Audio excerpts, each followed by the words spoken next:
Halo mangki jejak gugu baik itu sih.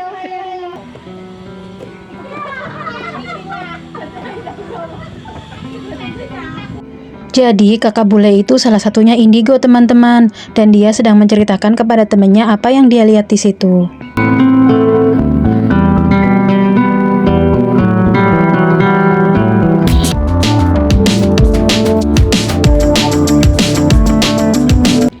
Halo teman-teman, assalamualaikum. Jumpa lagi dengan Arsi Channel. Terima kasih sudah mengeklik video ini. Saya sekarang sedang jalan-jalan di Biara 10.000 Patung Buddha. Sebenarnya saya kesini berenam, namun yang satu itu teman saya.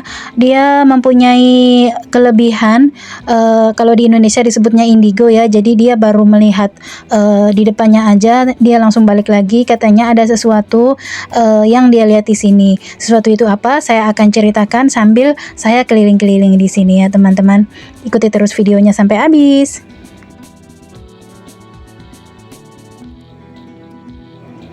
Biara 10.000 Patung Buddha ini terletak di daerah Satin, tepatnya di desa 220 Paetau. Sebutannya sebagai wihara sebenarnya kurang tepat karena tidak ada biksu yang bertempat tinggal di kompleks yang hanya dikelola oleh orang awam. Baik bangunan candi utama maupun pagoda terdaftar sebagai bangunan bersejarah kelas 3 oleh pemerintah Hong Kong. Peletakan batu pertama dan pembangunan kuil dimulai pada tahun 1951 di bawah pemerintahan Yue Kai, dan para pengikutnya dan strukturnya selesai 6 tahun kemudian. Tempat ini ditutup selama 3 tahun pada akhir abad ke-20 setelah salah satu pengurusnya tewas akibat tanah longsor yang disebabkan oleh lereng yang tidak dirawat dengan baik di dekatnya. Perjalanan utama menuju biara merupakan daya tarik tersendiri karena kedua sisi jalan dilapisi dengan patung Buddha emas, masing-masing unik dan dalam pose berbeda. Meskipun namanya diterjemahkan secara umum, biara ini sebenarnya berisi hampir 13.000 patung Buddha. Aku sendiri kesini untuk yang ketiga kalinya teman-teman, karena ada teman yang baru datang dari Indo dan dia itu pengen tahu, jadi saya kesini lebih tepatnya untuk mengantar. Jadi tadi saya tuh nggak begitu banyak selfie-selfie karena sebelumnya saya udah pernah kesini, dan waktu saya kesini juga bangunannya masih sama seperti ini ya. Jadi di sini tuh sangat terawat ya. Patung-patung ini kehujanan, kepanasan, apa mungkin catnya selalu ditambah gitu ya. Jadi tuh masih tetap begini. Saya terakhir kesini mungkin sekitar 6 tahunan yang lalu ya, tapi tuh patung-patungnya masih glowing, masih seperti ini, bentuknya sangat terawat sekali.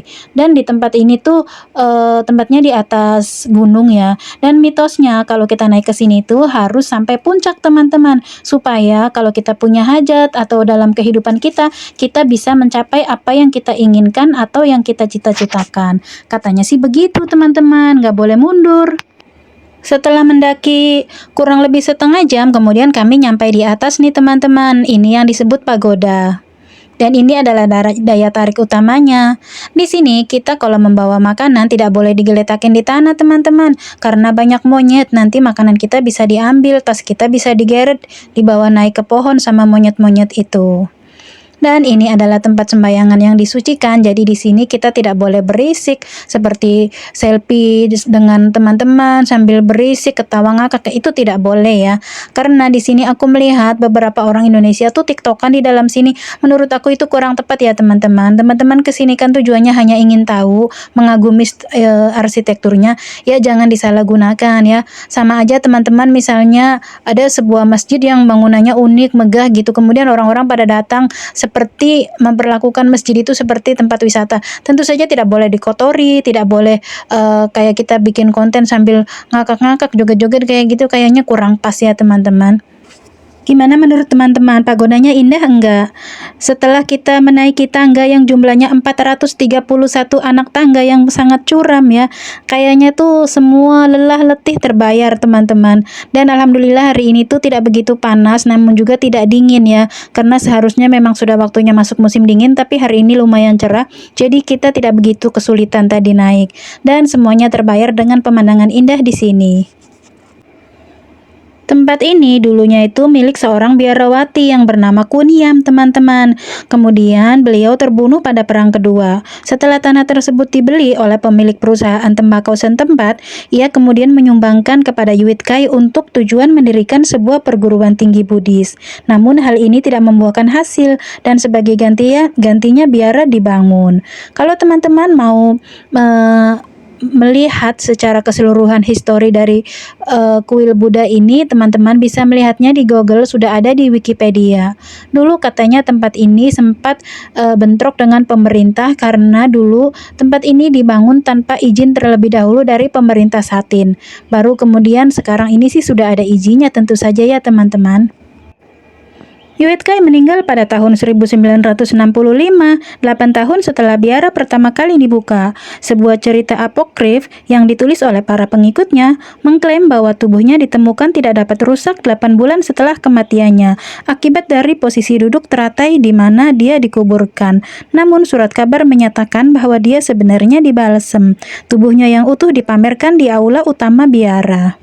Nah teman-teman, seperti yang aku ceritakan di awal bahwa aku tadinya berenam ke sini, namun salah satu temanku itu tidak ke sini karena dia bilang dia di sini tuh melihat banyak sekali aura negatif dan bukan aura negatif ya, maksudnya tuh seperti dia tuh kilas balik pada zaman dahulu waktu pembangunan ini gitu loh teman-teman, yang katanya patung-patung ini semuanya tuh hidup dan ada isinya, konon katanya begitu. Jadi dia langsung balik lagi dan aku tadinya nggak percaya. Nah tapi kemudian aku percayanya itu kenapa, karena aku tadi lihat di atas itu ada 2 orang mbak-mbak bule itu ya. Tadinya aku pikir mereka lagi bikin konten atau apa karena ngobrolnya tuh serius banget ya. Ternyata tuh setelah aku nguping ya, ternyata mbak bule itu temen salah satunya tuh rupanya indigo juga. Dari sini aku mulai percaya apa yang dikatakan temanku ya. Dan si temennya itu menceritakan bahwa di sini tuh banyak sekali kayak gitu deh kehidupan di masa lampau yang sampai sekarang tuh masih bisa dia lihat kayak gitu. Serem juga ya teman-teman. Sayang sekali aku nggak begitu paham bahasa Inggris ya, maksudnya sedetail-detailnya aku nggak paham, cuman garis besarnya bahwa si mbaknya yang satu itu menekankan ke temennya kalau di sini tuh harus menjaga tata krama kayak gitu. Nah kemudian katanya di sini banyak monyet juga karena monyet-monyet itu untuk menjaga tempat ini katanya begitu. Ya itu sih kembali ke kepercayaan masing-masing ya. Dan memang pada waktu aku turun sama temanku, jadi aku berlima ya, tadinya berenam berlima, itu memang banyak sekali monyet-monyet teman-teman pas aku turun ya. Kalau kami sendiri tadi di atas ya cuman selfie-selfie, kemudian melihat ke bawah hijau ya, karena ini kan di atas bukit, jadi hamparan pepohonan hijau bagus banget. Ya kemudian udah kami turun. Datang ke sini aku malah inget Bali teman-teman, berasa sedang jalan-jalan ke Bali gitu. Ya mungkin bisa dibilang ini Balinya Hong Kong ya. Mungkin karena agamanya sama ya, di Bali kan mayoritasnya Buddha ya.